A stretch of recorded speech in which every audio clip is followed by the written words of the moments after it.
Latest updates ఎప్పటికప్పుడు పొందడానికి Big TV WhatsApp channel follow అవ్వండి. లింక్ డిస్క్రిప్షన్ లో ఉంది.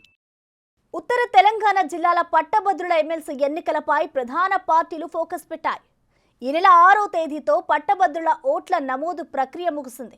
అయితే అనుకున్న స్థాయిలో ఓట్లు నమోదు కాకపోవడంతో ఆశావాహులు నిరాశగా ఉన్నారు.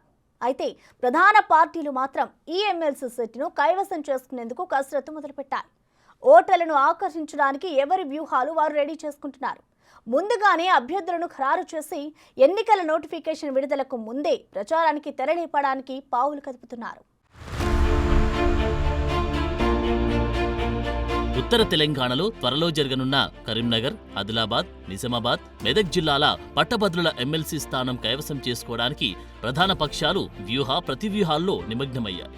ముందుగానే అభ్యర్థులను ఖరారు చేయడానికి కసరత్తు మొదలుపెట్టాయి. అధికార కాంగ్రెస్, బీజేపీ అభ్యర్థుల వేటలో నిమగ్నమయ్యాయి. కాంగ్రెస్ ఇప్పటికే ముఖ్య నేతలతో సమావేశం నిర్వహించి వారి అభిప్రాయాలు సేకరించింది. అదేవిధంగా బీజేపీ 4 పేర్లతో అధిష్టానానికి జాబితాను పంపింది. బీఆర్ఎస్ మాత్రం ఎక్కడ కూడా హడావిడి చేయడం లేదు. పట్టభద్రుల్లో 30 నుండి 35% మాత్రమే ఓటును నమోదు చేసుకోవడంతో అభ్యర్థిత్వాలు ఆశిస్తున్న వారు నిరాశకు గురవుతున్నారు. ఈ ఎన్నికల్లో పోటీపై బీఆర్ఎస్ క్లారిటీ ఇవ్వడం లేదు. ఒకరిద్దరు నేతలు మాత్రం తాము బరిలో ఉంటామని ప్రచారం చేసుకుంటున్నారు. కానీ బీఆర్ఎస్ నాయకత్వం నుండి వారికి ఎలాంటి సిగ్నల్ లేవంట.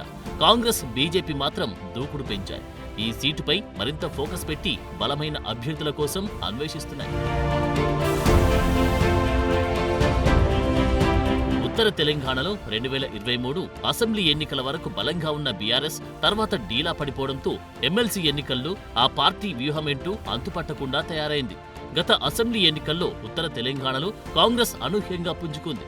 బీజేపీ సైతం ఉత్తర తెలంగాణలో 4 ఎంపీ సీట్లతో పాటు 7 అసెంబ్లీ స్థానాలు కైవసం చేసుకుని గట్టి పోటీ ఇవ్వడానికి సిద్ధమైంది. లోక్సభ ఎన్నికల తర్వాత జరగనున్న ఈ ఎమ్మెల్సీ ఎన్నిక కాంగ్రెస్ కి ప్రతిష్టాత్మకంగా మారింది. ఇంకా షెడ్యూల్ వెలువడని ఈ ఎమ్మెల్సీ ఎన్నికల్లో విజయం కోసం కాంగ్రెస్, బీజేపీలు ప్రత్యేక దృష్టి సారిస్తున్నాయి. ఇప్పటి నుండే ఈ ప్రాంతం పైన దృష్టి పెట్టింది. కాంగ్రెస్ ఉత్తర తెలంగాణకు చెందిన మంత్రులకు ఎన్నికల బాధ్యతలను అప్పగించినట్లు తెలిసింది. అలాగే కేంద్ర మంత్రిగా ఉన్న కరీంనగర్ ఎంపీ బండి సంజయ్కి ఈ ఎమ్మెల్సీ ఎన్నిక ఇజ్జత్కా సవాల్లా మారిందట. ఆయనతో పాటు నిజామాబాద్, ఆదిలాబాద్, మెదక్ బీజేపీ ఎంపీలకు ఈ ఎన్నికల బాధ్యతలను అధిష్టానం అప్పగించిందంటున్నారు. ఈ నెలాఖరికి కాంగ్రెస్, బీజేపీలు ఎమ్మెల్సీ అభ్యర్థులను ప్రకటించే అవకాశముందంటున్నారు. ఈ ఎన్నికల్లో గులాబీ పార్టీ స్టాండ్ ఏంటో మాత్రం ఎవరికీ అంతుపట్టడం లేదు.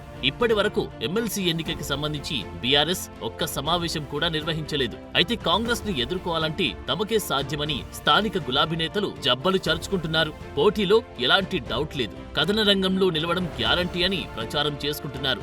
మరి ఈ ఎన్నికల్లో గ్రాడ్యుయేట్లు ఎవరి తలరాత ఎలా రాస్తారో చూడాలి.